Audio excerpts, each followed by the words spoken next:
गुरुर्ब्रह्मा गुरुर्विष्णुः गुरुर्देवो महेश्वरः गुरुर्साक्षात् परं ब्रह्म तस्मै श्री गुरवे नमः। ओम श्रीनारायण परमगुरवे नमः. ഗുരുദേവ തൃപ്പാദങ്ങൾ രചിച്ച ദർശനമാലയിലെ അവസാനത്തെ അധ്യായമായ നിർവാണ ദർശനമാണ് നമ്മൾ കഴിഞ്ഞ ഏതാനും ക്ലാസ്സുകളിലായി അധ്യയനം ചെയ്തുകൊണ്ടിരിക്കുന്നത്. നിർവാണ ദർശനത്തിൽ നിർവാണ അനുഭൂതിയെ മുഖ്യപ്രകാരത്തിൽ ശുദ്ധ നിർവാണമെന്നും അശുദ്ധ നിർവാണമെന്നും പറയുന്നു. അശുദ്ധ നിർവാണം ഒരു സാധകന്റെ അനുഭവമാണ്, അനുഭൂതിയാണ്. മുഖ്യപ്രകാരത്തിൽ രണ്ട് സാധകന്മാർ ഇവിടെ വരുന്നു. ഒന്ന് സിദ്ധികാമികൾ, രണ്ട് മുമുക്ഷുക്കൾ. ശുദ്ധ നിർവാണം ജീവൻ മുക്തന്റെ അനുഭവമാണ്, ജീവൻ മുക്തന്റെ അനുഭൂതിയാണ് ശുദ്ധ നിർവാണം. ശുദ്ധ നിർവാണത്തെയും ഗുരുദേവൻ രണ്ട് പ്രകാരത്തിൽ തിരിച്ചിരിക്കുന്നു. ഒന്ന് ശുദ്ധം, രണ്ട് അതിശുദ്ധം. ശുദ്ധത്തിൽ വരുന്നതാണ് ബ്രഹ്മവിത്ത്. അതിശുദ്ധത്തിൽ ക്രമേണ ബ്രഹ്മവിത് വരൻ, ബ്രഹ്മവിത് വരീയാൻ, ബ്രഹ്മവിത് വരിഷ്ഠൻ എന്നീ മൂന്ന് പേര് വരും. അപ്പോൾ ഇപ്രകാരമുള്ള ജീവൻ മുക്തന്മാരിൽ ബ്രഹ്മവിത്തിന്റെ ലക്ഷണത്തെക്കുറിച്ച് ദഗ്ധ്വാ ജ്ഞാനാഗ്നിനാ സർവം എന്ന ശ്ലോകത്തെ ആധാരമാക്കി കഴിഞ്ഞ ക്ലാസ്സുകളിൽ നമ്മൾ സവിസ്തരം ചർച്ച ചെയ്തു. അതിനെ തുടർന്ന് ആറാമത്തെ ശ്ലോകത്തിലാണ് ബ്രഹ്മവിത് വരന്റെ ലക്ഷണം പറഞ്ഞിരിക്കുന്നത്. നമ്മൾ ഉച്ചരിക്കുമ്പോൾ ബ്രഹ്മവിത് വരൻ എന്ന് ഉച്ചരിക്കണം. പുസ്തകത്തിൽ എഴുതുമ്പോൾ ബ്രഹ്മവിത് വരൻ, ബ്രഹ്മവിദ്വരൻ എന്നാണ് കാണുക. അത് അങ്ങനെ ഉച്ചരിക്കാൻ പാടില്ല. ബ്രഹ്മവിത്ത് വരൻ. ആദ്യത്തെ ബ്രഹ്മവിത്തിന്റെ കൂടെ ഒരു വരൻ ചേർത്താൽ മതി. ബ്രഹ്മവിത് വരൻ. ആറാമത്തെ ശ്ലോകവും നമ്മൾ കഴിഞ്ഞ ക്ലാസ്സിൽ അതിന്റെ അർത്ഥവും അന്വയവും ചിന്തിച്ചു. സന്യസ്യ സർവകർമാണി സതതം ബ്രഹ്മനിഷ്ഠയാ യശ്ചരത്യവനൗ ദേഹയാത്രായൈ ബ്രഹ്മവിത് വരഃ. ആരാണോ എല്ലാ കർമ്മങ്ങളെയും സന്യസിച്ചിട്ട് എല്ലായ്പ്പോഴും ബ്രഹ്മനിഷ്ഠയോടുകൂടി ശരീരയാത്രയ്ക്ക് വേണ്ടി മാത്രം ലോകത്തിൽ സഞ്ചരിക്കുന്നുവോ അങ്ങനെയുള്ള ജീവൻ മുക്ത മഹാപുരുഷനെ ബ്രഹ്മവിത് വരൻ എന്ന് പറയുന്നു. ബ്രഹ്മവിത് വരന്റെ ലക്ഷണമാണ് ഈ ശ്ലോകത്തിൽ നൽകിയിരിക്കുന്നത്. അപ്പോൾ ഈ ലക്ഷണത്തെ ആധാരമാക്കി ഏതാനും ചില കാര്യങ്ങളെ കുറിച്ച് നമ്മൾ കഴിഞ്ഞ ക്ലാസ്സിൽ ചർച്ച ചെയ്തിരുന്നു. അപ്പൊ ഇവിടെ നമുക്ക് മനനത്തിന് വേണ്ടി മുഖ്യമായിട്ടും 3 പോയിന്റുകളെ ചിന്തിക്കേണ്ടതുണ്ട്. 3 പോയിന്റുകളെ മനനത്തിന് വിധേയമാക്കേണ്ടതുണ്ട്. അതിൽ ഒന്നാമത്തെ കാര്യമാണ് കർമ്മസന്യാസം സാധ്യമാണോ? സന്യാസം എന്ന് പറഞ്ഞാൽ ഇവിടെ ഉപേക്ഷിക്കുക എന്നാണ് അർത്ഥം. അപ്പൊ ഒന്നാമത് ചിന്തിക്കേണ്ട വിഷയം, കർമ്മസന്യാസം ത്യാഗമാണോ, സാധ്യമാണോ? രണ്ടാമത്തത്, ബ്രഹ്മവിദ് വരന്റെ കർമ്മസന്യാസത്തിന്റെ ഹേതു എന്ത്? ഏത് ഹേതുവിനാലാണ് ബ്രഹ്മവിദ് വരൻ സർവകർമ്മങ്ങളെയും സന്യസിക്കുന്നത്, ഉപേക്ഷിക്കുന്നത്? മൂന്നാമത്തത്, പ്രാരബ്ധ കർമ്മം ബ്രഹ്മവിദ് വരനിൽ ശേഷിക്കുന്നുണ്ടോ? പ്രാരബ്ധ കർമ്മം. ഈ മൂന്ന് കാര്യങ്ങളിൽ ആദ്യത്തെ രണ്ട് കാര്യത്തെക്കുറിച്ച് നമ്മൾ ഏകദേശമായി കഴിഞ്ഞ ക്ലാസ്സിൽ തന്നെ വിചാരം ചെയ്തിരുന്നു. അപ്പൊ ഇവിടെ ബ്രഹ്മവിത്തിന്റെയും ബ്രഹ്മവിത്ത് വരന്റെയും ലക്ഷണങ്ങളിലുള്ള ഒരു മൂല വ്യത്യാസം എന്ന് പറയുന്നത്, ബ്രഹ്മവിത്ത് എല്ലാ കർമ്മങ്ങളെയും ചെയ്യുന്നുണ്ട്. വിധിവത് കർമ്മ കരോതി, വിധിവത്തായിട്ടുള്ള എല്ലാ കർമ്മങ്ങളെയും ഒരു ബ്രഹ്മവിത്ത് അനുഷ്ഠിക്കുന്നുണ്ട്. പക്ഷെ ബ്രഹ്മവിത്ത് വരനാകട്ടെ ഒരു കർമ്മത്തെ പോലും അനുഷ്ഠിക്കുന്നില്ല. എല്ലാ കർമ്മങ്ങളെയും പരിപൂർണമായിട്ട് ഉപേക്ഷിച്ച്, പക്ഷേ കേവലം ഈ ശരീരം നിലനിൽക്കുന്നു. ശരീരം നിലനിൽക്കുന്നത് കൊണ്ട് തന്നെ ആ ശരീരത്തിന്റെ പോഷണത്തിന് വേണ്ടുന്ന, അല്ലെങ്കിൽ ആ ശരീരത്തിന്റെ നിലനിൽപ്പിന് വേണ്ടുന്ന ഏറ്റവും അടിസ്ഥാനപരമായ ചില കാര്യങ്ങളെ ബ്രഹ്മവിദ് വരൻ അനുഷ്ഠിക്കുന്നു. ആ കാര്യങ്ങളെ ചൂണ്ടിക്കാണിക്കുവാനാണ് ദേഹയാത്രായി എന്ന് പറഞ്ഞിരിക്കുന്നത്. ദേഹയാത്രയ്ക്ക് വേണ്ടി. അപ്പൊ ദേഹയാത്ര എന്താണെന്നുള്ളത് നമ്മൾ ചിന്തിച്ചതാണ്. ദേഹയാത്ര എന്ന് പറഞ്ഞാൽ ശരീര നിർവാഹനാർത്ഥമുള്ള കർമ്മം. ഈ ശരീരമുണ്ട്, അപ്പൊ ശരീരത്തിന് ഏറ്റവും ചുരുങ്ങിയത് അതിനെ നിലനിൽക്കുവാൻ ആവശ്യമായ അന്നപാനീയങ്ങൾ കൊടുക്കണം. ആ ശരീരത്തിന് വിവിധ പീഡകളിൽ നിന്ന്, പ്രാപഞ്ചികമായ പീഡകളും മറ്റു തുടങ്ങിയ എല്ലാ പീഡകളിൽ നിന്നും രക്ഷപ്പെടുവാനുള്ള ഏറ്റവും ചെറിയ സൗകര്യങ്ങൾ കൊടുക്കണം. അപ്പൊ ഇതിനെല്ലാം ചേർത്താണ് കേവലം അദ്ദേഹം, ബ്രഹ്മവിത്ത് വരനാകുന്ന ജീവൻ മുക്ത മഹാപുരുഷൻ, ഈ ശരീരത്തിന്റെ നിലനിൽപ്പ്, കാരണം ശരീരം പ്രാരബ്ധവശാൽ ശേഷിക്കുന്നുണ്ട്. ആത്മഹത്യ ചെയ്യാൻ പറ്റില്ലല്ലോ, ശരീരം ശേഷിക്കുന്നു. ആ ശരീരം പ്രാരബ്ധ കാലം തീർന്നു കഴിഞ്ഞാൽ ആ ശരീരം പതിക്കും. പ്രാരബ്ധ കാലം തീരുന്നതുവരെ ആ ശരീരം ഉള്ളതിനാൽ ആ ശരീരത്തെ നിലനിർത്തുക, അതിനു വേണ്ടുന്ന അടിസ്ഥാന കാര്യങ്ങൾ ഏർപ്പാട് ചെയ്യുക എന്ന ഒരേ ഒരു കർമ്മം മാത്രമേ ബ്രഹ്മവിത്ത് വരനിലുള്ളൂ. ശരീരയാത്രയായി, ശരീര നിർവാഹനാർത്ഥമുള്ള കർമ്മം. ഇതാണ് അടിസ്ഥാന വ്യത്യാസം. ബ്രഹ്മവിത്താകട്ടെ സകല കർമ്മങ്ങളെയും ചെയ്യുന്നു.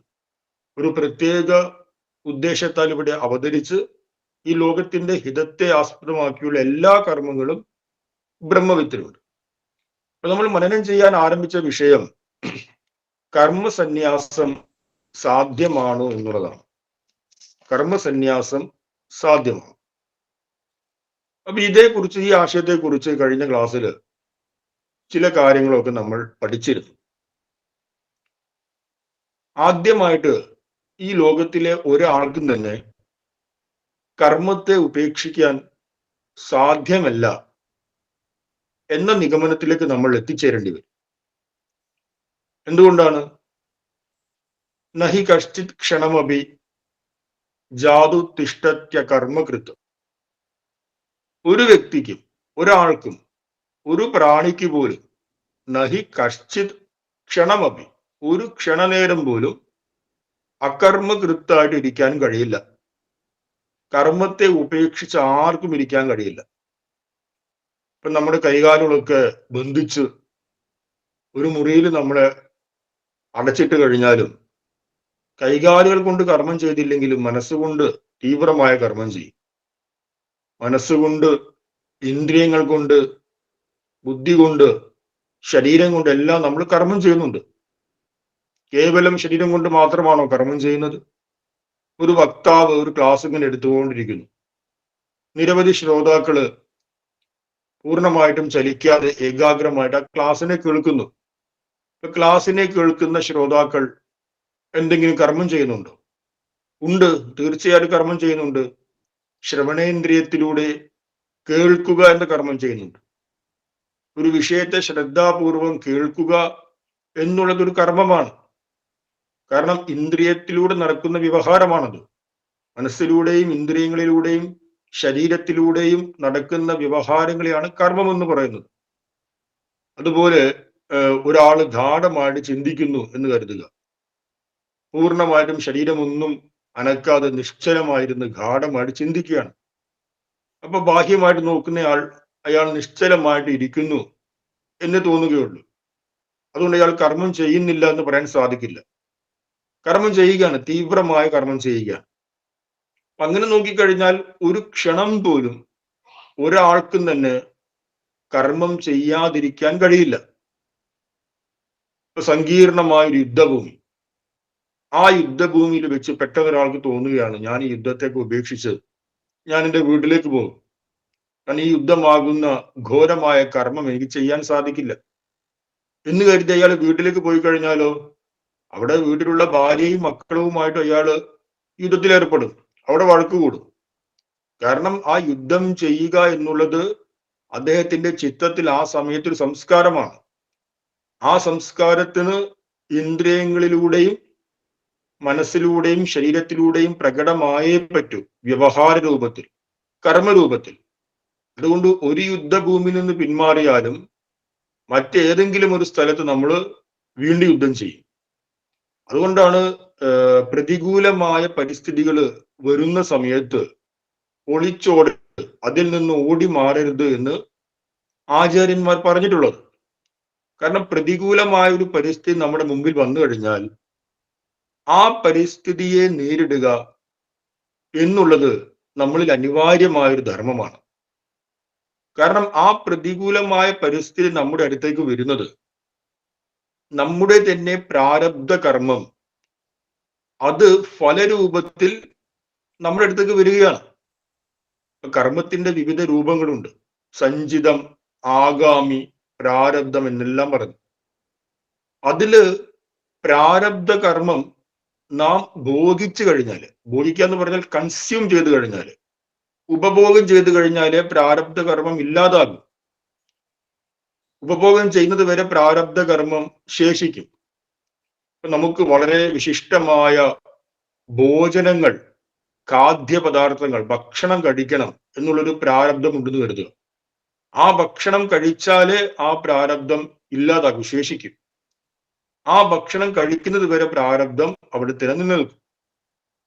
അതുപോലെ തന്നെ പ്രാരബ്ധം നമ്മുടെ അടുത്തേക്ക് വരുന്നത്, പ്രാരബ്ധം ഫലരൂപമായിട്ട് വരുന്നത് പരിസ്ഥിതി രൂപത്തിലാണ്. നമ്മുടെ ചുറ്റുപാടുമുള്ള സാഹചര്യങ്ങളായിട്ടാണ് പ്രാരബ്ധം വരുന്നത്. അപ്പൊ ഒരു പ്രതികൂല സാഹചര്യം നമ്മുടെ ജീവിതത്തിൽ വരാനുണ്ടെന്ന് കരുതുക. നമ്മുടെ തന്നെ പ്രാരബ്ധത്തിന്റെ ഫലമായി. ഇവിടെ വിശേഷമായി ശ്രദ്ധിക്കേണ്ടത്, രണ്ട് വ്യക്തികൾ ഒരു വീട്ടിൽ താമസിക്കുന്നു, രണ്ട് വ്യക്തികൾ, ഒരേ വീട്, ഒരേ സാഹചര്യം. പക്ഷെ ആ രണ്ട് വ്യക്തികളുടെ മുമ്പിലും വരുന്ന പരിസ്ഥിതികൾ വ്യത്യസ്തമായിരിക്കും.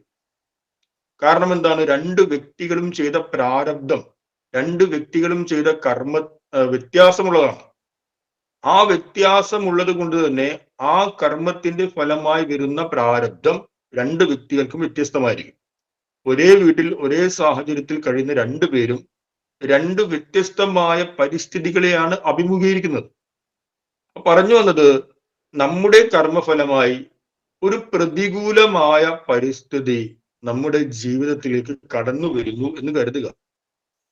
കടന്നു വന്നു കഴിഞ്ഞാൽ സ്വാഭാവികമായിട്ടും എല്ലാവരും ആദ്യം ശ്രമിക്കുക ആ പരിസ്ഥിതിയിൽ നിന്ന് രക്ഷപ്പെടുവാൻ വേണ്ടിയിട്ടാണ്. മാറി നിൽക്കും, ഒഴിഞ്ഞു മാറും, പല പല ഉപായങ്ങളും ഉപയോഗിച്ച് ഒഴിഞ്ഞു മാറും. ഉദാഹരണത്തിന്, ഒരു വ്യക്തി നമുക്ക് വളരെയധികം ബുദ്ധിമുട്ട് നൽകുന്നെന്ന് കരുതുക. വളരെയധികം ബുദ്ധിമുട്ട്, ആ വ്യക്തിയുടെ പെരുമാറ്റം കൊണ്ടും ആ വ്യക്തിയുടെ രീതി കൊണ്ടും ശൈലി കൊണ്ടും നമുക്ക് ആകെ മനപ്രയാസം, ബുദ്ധിമുട്ട്.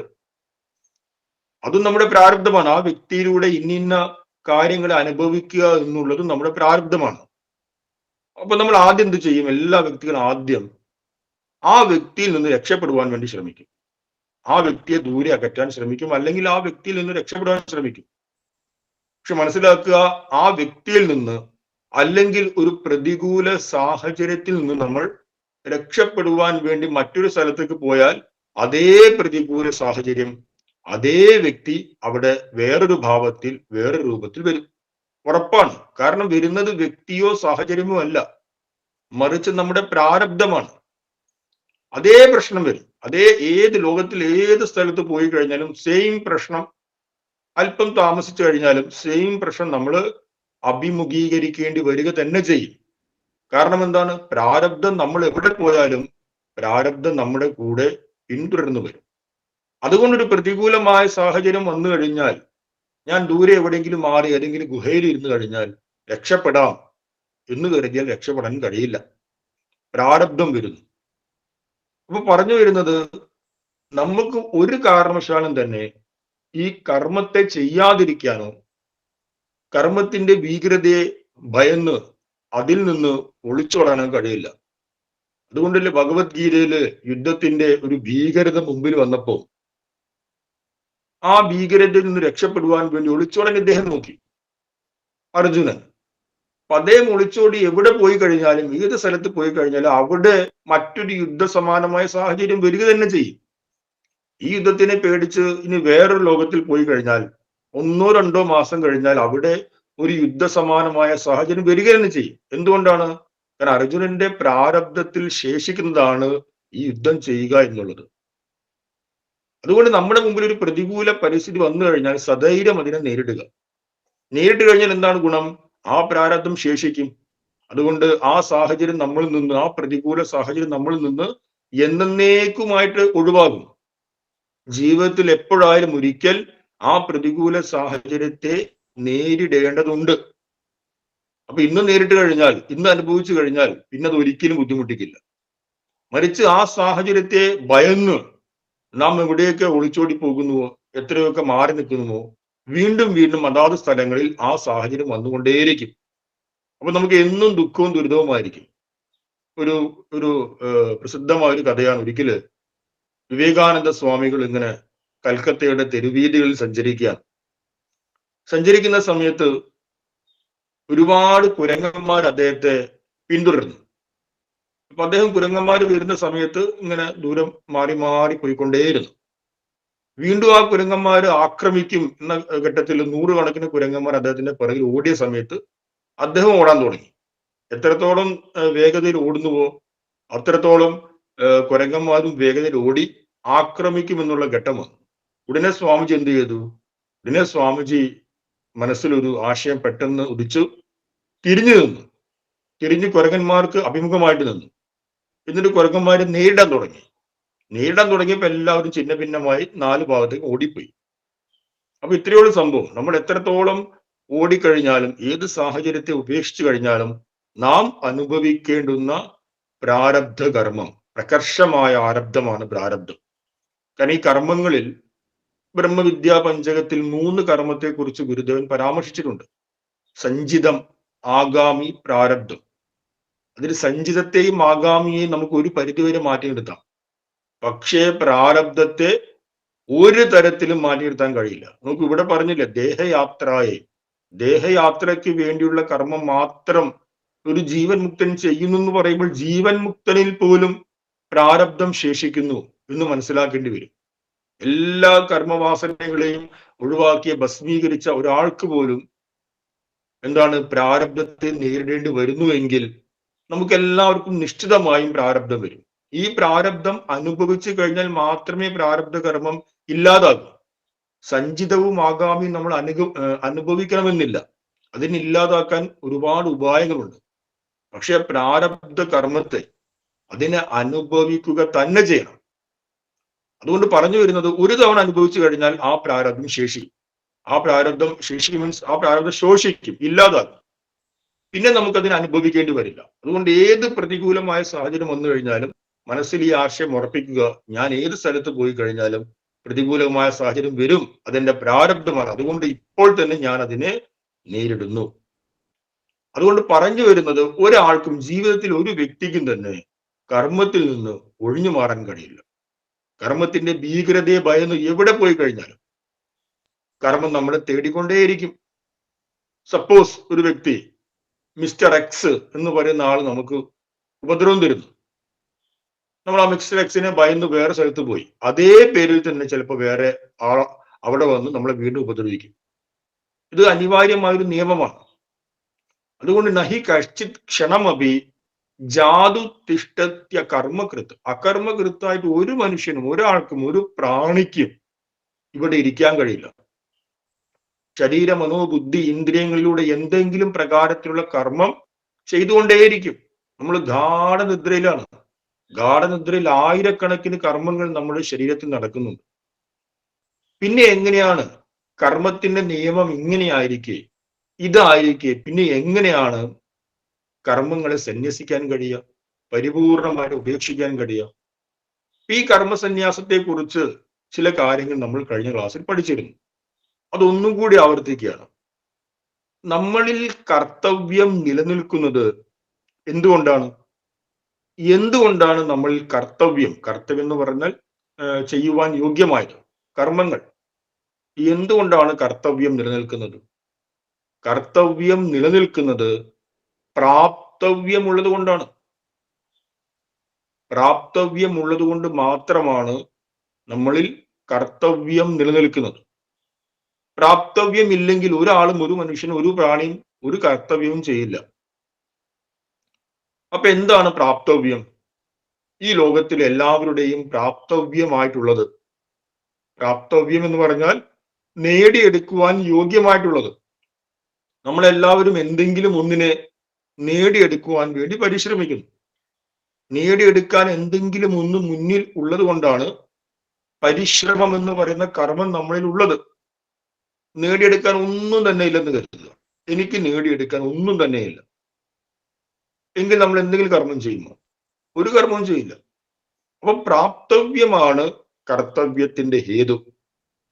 പ്രാപ്തവ്യമുള്ളത് കൊണ്ടാണ് എല്ലാ പ്രാണികളും കർത്തവ്യത്തിൽ ഏർപ്പെടുന്നത്. അടുത്ത ചോദ്യം, എന്താണ് പ്രാപ്തവ്യം? എന്താണ് നമുക്ക് നേടിയെടുക്കാനുള്ളത്? നമ്മൾ കഴിഞ്ഞ ക്ലാസ്സിൽ ചിന്തിച്ചു, 3 പ്രാപ്തവ്യങ്ങളാണ് നമുക്കുള്ളത്. 3 പ്രകാരത്തിലുള്ള പ്രാപ്തവ്യങ്ങൾ. 1 സന്തോഷം, 2 രതി, 3 തൃപ്തി. സന്തോഷം, രതി, തൃപ്തി എന്ന ഒരേയൊരു പ്രാപ്തവ്യമാണ് ലോകത്തിലെ സകല പ്രാണികൾക്കുമുള്ളത്. ഒരൊറ്റ പ്രാപ്തവ്യം മാത്രമേ ഉള്ളൂ. എനിക്ക് വേറെ പ്രാപ്തവ്യം, മറ്റേ ആൾക്ക് വേറൊരു പ്രാപ്തവ്യം, ആ ജീവിക്ക് വേറൊരു പ്രാപ്തവ്യം എന്നിങ്ങനെ പല പല പ്രാപ്തവ്യങ്ങൾ ഇല്ല തന്നെ.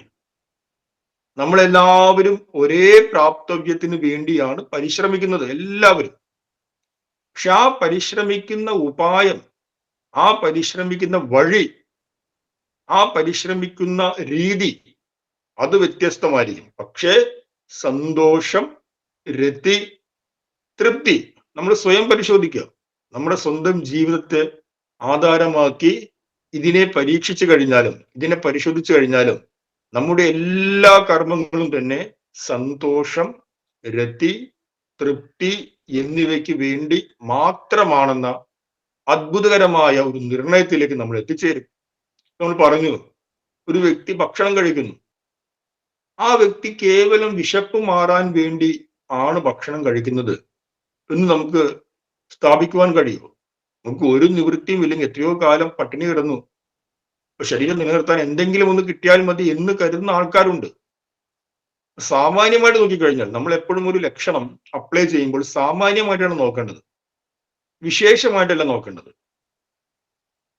സാമാന്യമായിട്ട് നോക്കണം എന്ന് പറഞ്ഞു കഴിഞ്ഞാൽ, ഇപ്പൊ കടുവ എന്ന് പറയുന്ന ഒരു ജീവിയുടെ ലക്ഷണം നമ്മൾ എങ്ങനെയാണ് മനസ്സിലാക്കേണ്ടത്? കടുവ വർഗത്തിന്റെ പൊതുവായ ലക്ഷണമാണ് മനസ്സിലാക്കേണ്ടത്. ഇപ്പൊ കാട്ടിലെ 1 2 കടുവ വളരെ ശാന്തനാണ് എന്ന് കരുതിയിട്ട് ബാക്കി എല്ലാ കടുവകളും ശാന്തരാകുമോ? ഇല്ലല്ലോ. ഇപ്പൊ നമ്മൾ ഒരു കാട്ടിൽ പോയി ഒരു കടുവയെ കണ്ടു. ആ കടുവയെ കണ്ടപ്പോൾ ഒരു പൂച്ചക്കുഞ്ഞിനെ എന്ന പോലെ, ഒരു നായക്കുട്ടി എന്നതുപോലെ അത് വളരെ ശാന്തമായിട്ടിരിക്കുന്നു, നമ്മുടെ അടുത്ത് വരുന്നു, നമ്മുടെ ദേഹത്തോട് മുട്ടിയിരുമി നിൽക്കുന്നു, നമ്മളതിനെ തലോടുന്നു. ആഹാ, കടുവ ശാന്തമാണ് എന്ന് കരുതി അടുത്ത കാട്ടിൽ പോയി. അതാ ഒരു കടുവ അവിടെ നിൽക്കുന്നു. നമ്മൾ അതിന്റെ അടുത്തേക്ക് പോയി കഴിഞ്ഞാൽ എന്താണ്? നമ്മൾ ശരിയാക്കും. കാരണം കടുവയുടെ ലക്ഷണം എന്ന് പറയുന്നത് ശൗര്യമാണ്. 1 2 കടുവകൾ ശാന്തമായി എന്നുള്ളത് കൊണ്ട് കടുവ വർഗത്തിന്റെ പൊതു സ്വഭാവമായ ശൗര്യം ഇല്ലാതാകുന്നില്ല. പറഞ്ഞു വന്നത്, ഈ ലോകത്തിന്റെ എല്ലാ മനുഷ്യരുടെയും പ്രാപ്തവ്യം അത് ഏകമാണ്. ഇപ്പൊ ഒന്നോ രണ്ടോ മനുഷ്യര് മീൻസ് ഒരാള് ഒരുപാട് കാലം വിശന്നിരുന്നു, അതുകൊണ്ട് എന്തെങ്കിലും ഒരു ഭക്ഷണം കിട്ടി കഴിച്ചു എന്നുള്ളതൊരു ഒന്നോ രണ്ടോ അല്ലെങ്കിൽ കുറച്ചു പേരിൽ മാത്രം സംഭവിക്കുന്ന കാര്യമാണ്. സാമാന്യമായിട്ട് നമ്മൾ നോക്കിക്കഴിഞ്ഞാൽ എല്ലാവരും എന്തിനാണ് ഭക്ഷണം കഴിക്കുന്നത്? എല്ലാവരും ഭക്ഷണം കഴിക്കുന്നത് കേവലം വിശപ്പ് മാറാൻ വേണ്ടി മാത്രമല്ല, മറിച്ച് ആ ഭക്ഷണത്തിലൂടെ സന്തോഷം, രതി, തൃപ്തി എന്നിവ അനുഭവിക്കാൻ കൂടിയാണ്. കുറച്ചുകൂടി ചിന്തിച്ചു കഴിഞ്ഞാൽ ആ ഭക്ഷണത്തിലൂടെ സന്തോഷത്തെയും രതിയെയും തൃപ്തിയെയും അനുഭവിക്കാൻ ആ ഭക്ഷണം കഴിക്കുന്നത്.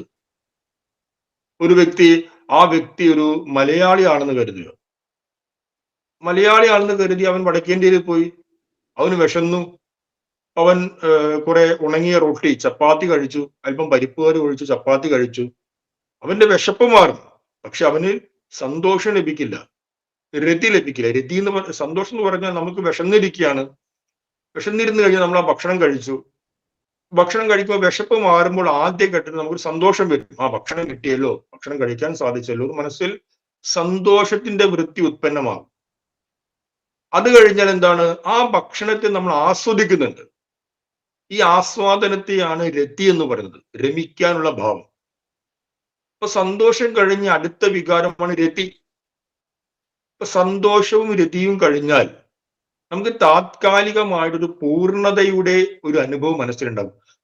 നല്ലൊരു ഫുഡായിരുന്നു. ഈ പൂർണ്ണതയുടെ അനുഭവത്തെ, താത്കാലികമായി നമ്മുടെ ഉള്ളിൽ ഉണ്ടാകുന്ന ഈ പൂർണ്ണതയുടെ അനുഭവത്തെയാണ് എന്ത് പറയുന്നത്? തൃപ്തി എന്ന് പറയുന്നത്. ഇപ്പൊ നമ്മുടെ ഏതൊരു പ്രാപ്തവ്യവും ഈ സന്തോഷത്തിനും ആസ്വാദനമാകുന്ന രതിക്കും ആ രതിയെ തുടർന്നുണ്ടാകുന്ന തൃപ്തിക്കും വേണ്ടിയിട്ടാണ്. ഒരു മലയാളിയായ വ്യക്തി വടക്കേന്ത്യയിൽ പോയി ചപ്പാത്തിയും ദാലും കഴിച്ചു, അതിന് വിശപ്പ് മാറി, പക്ഷേ അതിന് അന്വേഷണം വീണ്ടും തുടരും. എന്തുകൊണ്ട്? സന്തോഷം കിട്ടിയില്ല, അതിൽ ആസ്വാദനം കണ്ടെത്താൻ കഴിഞ്ഞില്ല. ആസ്വാദനമാകുന്ന രതിയെ തുടർന്ന് തൃപ്തി വന്നിട്ടില്ല. അപ്പൊ എന്ത് ചെയ്യും? എങ്ങനെയെങ്കിലും അവരോടൊക്കെ പോയി കുറച്ച് ചോറൊക്കെ സംഘടിപ്പിച്ച് ഇച്ചിരി സാമ്പാർ ഇല്ലെങ്കിൽ എന്തെങ്കിലും ഒരു അല്പം ചമ്മന്തി എന്തെങ്കിലും കഴിച്ചു കഴിഞ്ഞാൽ മനസ്സിനൊരു സന്തോഷം, ആ ഭക്ഷണത്തെ ആസ്വദിക്കുന്നു, അതിനെ തുടർന്നൊരു തൃപ്തിയുടെ അനുഭവം ഉണ്ടാകുന്നു. നമ്മളൊക്കെ പണ്ട് വീട്ടില് പുട്ടും കറിയും എല്ലാ ദിവസവും അമ്മ പുട്ടും കറിയും ഉണ്ടാകും.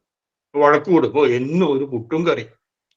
ഇങ്ങനെ പഠിക്കാൻ വേണ്ടിയിട്ട് വിദൂരമായ ഒരു സ്ഥലത്ത് പോയി ഒരിക്കലും ഇങ്ങനെ മനസ്സിൽ ആഗ്രഹം വന്നു, ഒരു കഷ്ണം പുട്ടെങ്കിലും കഴിക്കാൻ കിട്ടിയിരുന്നെങ്കിൽ. എന്തുകൊണ്ട് ആഗ്രഹം വന്നു? കാരണം നമ്മുടെ ഉള്ളിൽ സന്തോഷം നൽകുന്നത്, നമ്മുടെ ഉള്ളിൽ ആ രമണം നൽകുന്നത്, അതിനെ തുടർന്നൊരു തൃപ്തി നൽകുന്നത്, ആ തൃപ്തി വരാത്തിടത്തോളം കാലം നമ്മുടെ അന്വേഷണം തുടർന്നുകൊണ്ടേയിരിക്കും.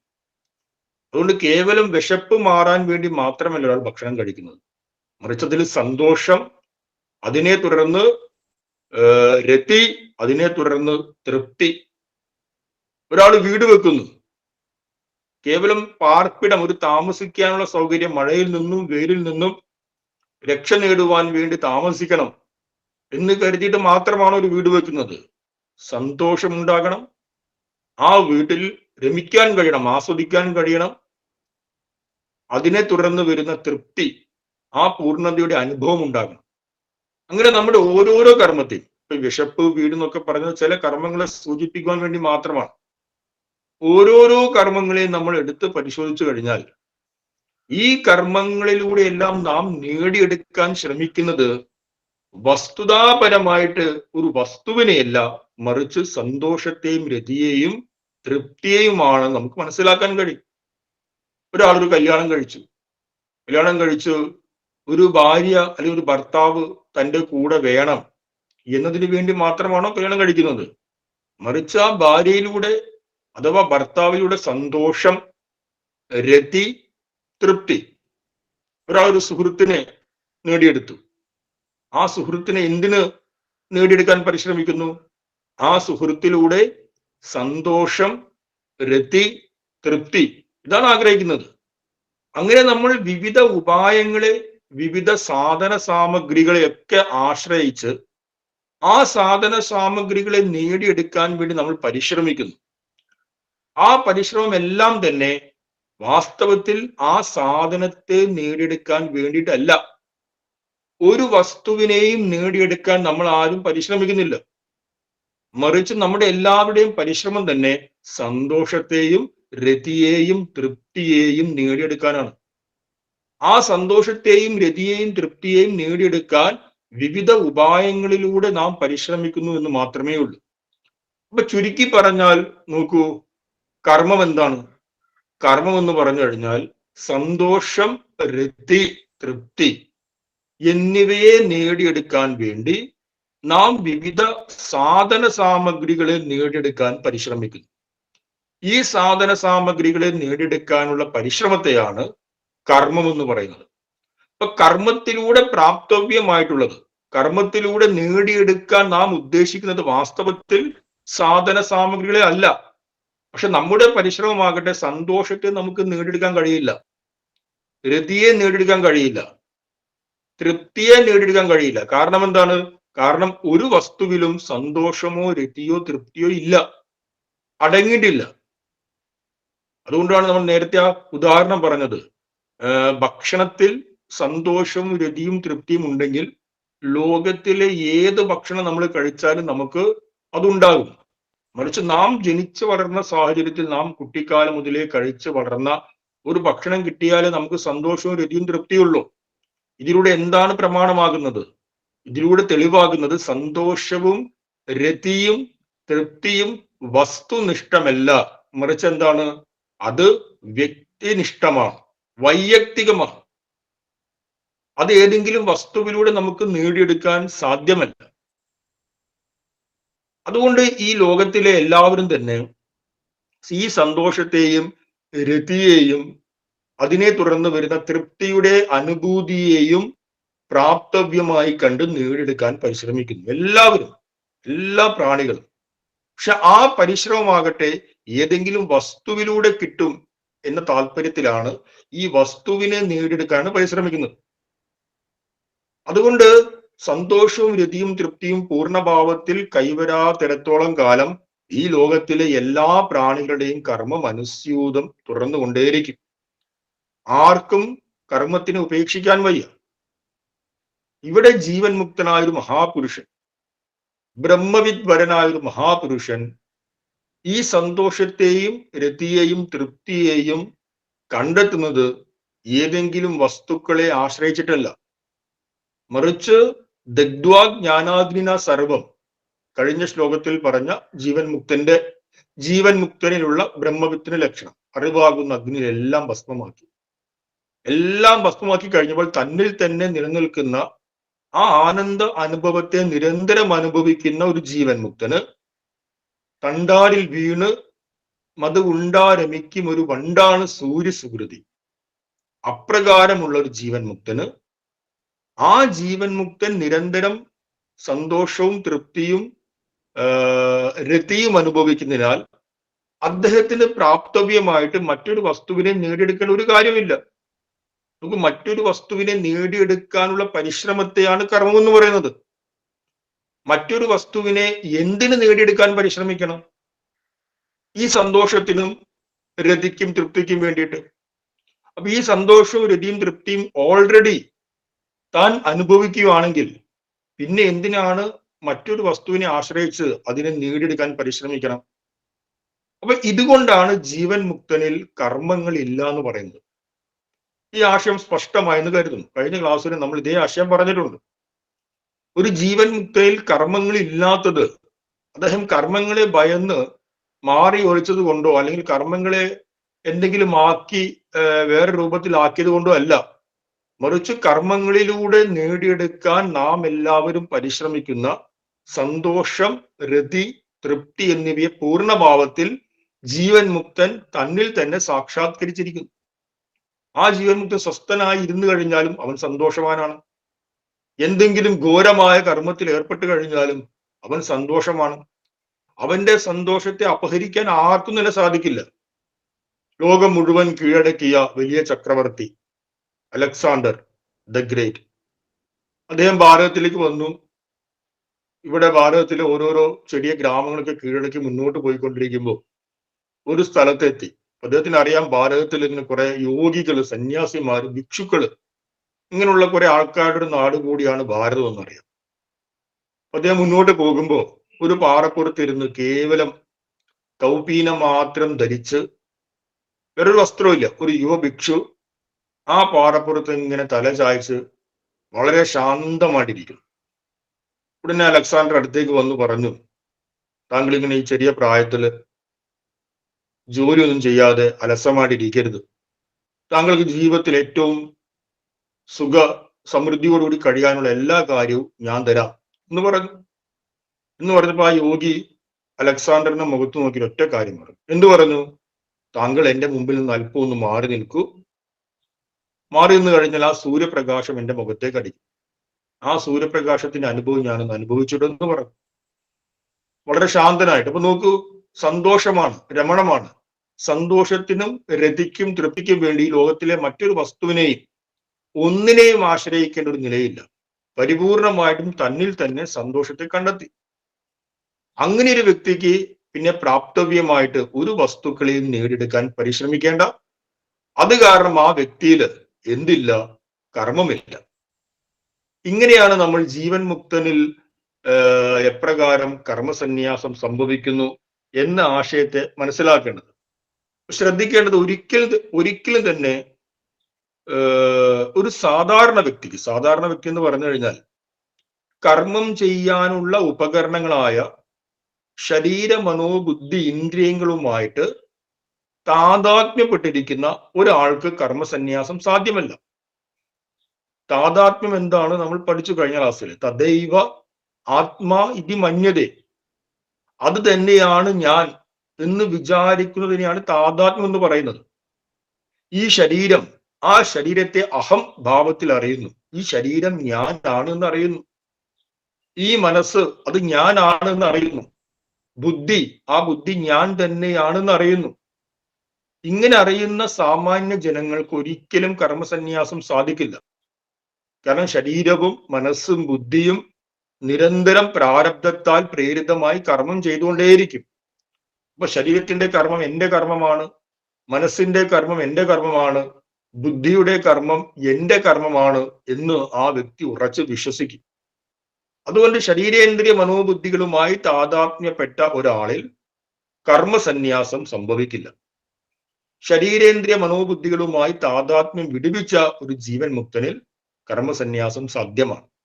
ഇപ്പൊ കർമ്മസന്യാസം സാധ്യമാണ് എന്നുള്ളതിന്റെ രണ്ട് ഹേതുക്കളാണ്. ഒന്ന്, ജീവൻ മുക്തൻ പ്രാപ്തവ്യമായിട്ടുള്ള സന്തോഷത്തെയും രതിയെയും തൃപ്തിയെയും അവനവനിൽ തന്നെ സാക്ഷാത്കരിച്ചിരിക്കുന്നു. ഒന്ന്. അടുത്തത്, ശരീരേന്ദ്രിയ മനോബുദ്ധികളുമായിട്ട് താതാത്മ്യമില്ല. ഈ രണ്ട് കാര്യങ്ങളാലും ജീവൻ മുക്തനിൽ കർമ്മസന്യാസം സംഭവിക്കുന്നു. ഇനി അടുത്തതാണ് വളരെ പ്രധാനപ്പെട്ട ഒരു ചിന്തനീയമായ വിഷയം.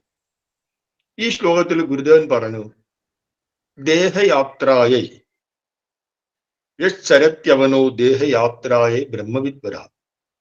ദേഹയാത്രയ്ക്ക് വേണ്ടി, ശരീരയാത്രയ്ക്ക് വേണ്ടിയിട്ട് ശരീര നിർവാഹനാർത്ഥമുള്ള കർമ്മം ചെയ്യുവാൻ വേണ്ടി മാത്രം ഒരു ബ്രഹ്മവിദ്വരനായ ജീവൻ മുക്തൻ ശ്രമിക്കുന്നു. ബാക്കിയൊരു കർമ്മവുമില്ല. എന്തുകൊണ്ടാണ് അങ്ങനെ ശ്രമിക്കേണ്ടി വരുന്നത്? കാരണം ശരീരം അത് മരണപ്പെടണമെങ്കിൽ, അത് പതിക്കണമെങ്കിൽ പ്രാരബ്ധവശാലുള്ള കാലഘട്ടം വരെ അതിന് കാത്തിരിക്കണം. ഏത് സമയത്താണോ നമ്മുടെ പ്രാരബ്ധം ക്ഷയിക്കുന്നത്, ഈ ശരീരത്തിലുള്ള, ആ സമയത്തെ ശരീരം പതിക്കുകയുള്ളൂ. അപ്പൊ പ്രാരബ്ധം ശേഷിക്കുന്നുണ്ട്. പ്രാരബ്ധം ശേഷിക്കുന്നതിനാൽ ശരീരം നിലനിൽക്കുന്നു. ആ ശരീരം നിലനിൽക്കുന്ന കാലത്തോളം ആ ശരീരത്തിന് ഏറ്റവും അടിസ്ഥാനമായ ചില സൗകര്യങ്ങൾ കൊടുത്ത് അതിനെ സംരക്ഷിക്കണം. അങ്ങനെയുള്ള ശരീര നിർവാഹാർത്ഥമുള്ള കർമ്മമേ ജീവൻ മുക്തൻ ബ്രഹ്മവിദ്വരൻ ചെയ്യുന്നു എന്ന് പറയുമ്പോൾ നമ്മുടെ ഉള്ളിൽ ഒരു സംശയം ഉത്പന്നമാകും, ഒരു മനനം ഉത്പന്നമാകും. എന്താണ് ആ മനനം? അതായത് ജീവൻ മുക്തൻ എന്ന് പറഞ്ഞു കഴിഞ്ഞാൽ തന്നെ സഞ്ചിതം, ആഗാമി, പ്രാരബ്ധം തുടങ്ങിയ എല്ലാ കർമ്മങ്ങളെയും ഭസ്മീകരിച്ച ഒരാളല്ലേ. കഴിഞ്ഞ ശ്ലോകത്തിൽ പറഞ്ഞു ദഗ്ധ്വ ജ്ഞാനാഗ്നിന സർവം. ഈ സർവം എന്നതിൽ എല്ലാറ്റിനെയും ഭസ്മമാക്കി. എല്ലാറ്റിനെയും ഭസ്മമാക്കി എന്ന് പറയുമ്പോൾ അതിൽ പ്രാരബ്ധ കർമ്മവും പെടുന്നു. പ്രാരബ്ധത്തെ ഒഴിവാക്കി ഞാൻ ബാക്കി എല്ലാറ്റിനെയും ഭസ്മമാക്കി എന്നല്ല പറഞ്ഞത്, മറിച്ച് സർവം ദഗ്ധ്വ ജ്ഞാനാഗ്നിന, അറിവാകുന്ന അഗ്നിയിൽ എല്ലാറ്റിനെയും ഭസ്മമാക്കി. അങ്ങനെ അറിവാകുന്ന അഗ്നിയിൽ എല്ലാറ്റിനെയും ഭസ്മമാക്കിയ ഒരു ജീവൻ മുക്തനിൽ പിന്നെ എങ്ങനെയാണ് പ്രാരബ്ധം ശേഷിക്കുക? പ്രാരബ്ധ കർമ്മം ശേഷിക്കുന്നുണ്ടെങ്കിൽ നമുക്ക് അദ്ദേഹത്തെ എങ്ങനെ ജീവൻ മുക്തൻ എന്ന് പറയാൻ കഴിയും? ഇപ്പൊ ശരീരം നിലനിൽക്കുന്നുണ്ടെങ്കിൽ പ്രാരബ്ധം ശേഷിക്കുന്നുണ്ട് എന്ന് ഉറപ്പാണ്. പ്രാരബ്ധം ശേഷിക്കുന്നുണ്ടെങ്കിൽ നമുക്ക് അദ്ദേഹത്തെ ജീവൻ മുക്തൻ എന്ന് പറയാൻ കഴിയില്ല. കാരണം സർവ്വതിനെയും, സഞ്ചിത ആഗാമി പ്രാരബ്ധ കർമ്മങ്ങളെയും ബാക്കി ഈ ലോകവുമായി നമ്മൾ താതാത്മ്യപ്പെടുന്ന എന്തെല്ലാം ഉണ്ടോ അതിനെയെല്ലാം അജ്ഞാനം തൊട്ട്, മൂല അജ്ഞാനം തൊട്ട് കാണപ്പെടുന്ന സമ്പൂർണ്ണ ദൃശ്യപ്രപഞ്ചത്തെ പോലും അറിവാകുന്ന അഗ്നി കൊണ്ട് ഭസ്മമാക്കിയ ഒരു ജീവൻ മുക്തനിൽ ശരീരം നിലനിൽക്കാനുള്ള പ്രാരബ്ധം ശേഷിക്കുന്നു എന്ന് പറയുമ്പോൾ പിന്നെ നമ്മൾ എങ്ങനെ ആ വാക്യത്തെ മനസ്സിലാക്കണം? എങ്ങനെ അതിനെ സമന്വയിക്കണം? അപ്പൊ നമ്മുടെ മനനത്തിന്റെ മുഖ്യമായൊരു പോയിന്റ്, ജീവൻ മുക്തനിൽ പ്രാരബ്ധ കർമ്മം ശേഷിക്കുന്നുണ്ടോ? ഉണ്ടെങ്കിൽ അതിനെ എങ്ങനെ മനസ്സിലാക്കണം? അല്ലെങ്കിൽ പ്രാരബ്ധ കർമ്മം ശേഷിക്കുന്നില്ലയോ? ഇതാണ് നമ്മുടെ മനനത്തിന്റെ വിഷയം, ഈ ശ്ലോകത്തെ ആധാരമാക്കിയിട്ടുള്ളത്. ഇത് നമുക്ക് അടുത്ത ക്ലാസ്സിൽ ചർച്ച ചെയ്യാം. ഇപ്പോൾ ഇത്രയും മാത്രം പറഞ്ഞുകൊണ്ട് ഉപസംഹരിക്കുന്നു. ഓം പൂർണ്ണമത പൂർണ്ണമിതം പൂർണ്ണാത് പൂർണ്ണമുദച്യതേ പൂർണ്ണസ്യ പൂർണ്ണമാദായ പൂർണ്ണമേവാവശിഷ്യതേ. ഓം ശാന്തി ശാന്തി ശാന്തി. ഓം.